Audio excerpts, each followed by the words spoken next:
घरोई बस रु 1500 बोतल कफ सिरप जबत करा जायछि। सुवर्णपुर रामपुर पंचायत महिला महाविद्यालय ठारे 3 जन युवक एक घरोई बस रे 1500 बोतल कफ सिरप नहीं आसुथिबा समय रे माड़ी बसिछि रामपुर पुलिस। कटक रो डुंगरीपाली कफ सिरप नहीं आसुथिबा पुलिस खबर पाइथिला। रामपुर पुलिस बस को अटकाई गाड़ी जांच करिबा बेले 1500 बोतल कफ सिरप थिबा जणा पड़िथिला। 3 जन युवकों को अटक रखी रामपुर पुलिस अधिक तदंत करुछि।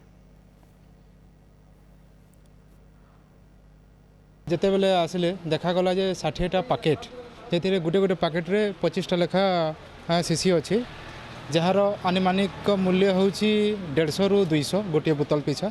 जदि ताकू जदि देखबा बेले 1500 बोतल अच्छी। 1500 बोतल रो आनुमानिक हाराहारी 2.5 लाख रु 3 लाख भितर आसीज।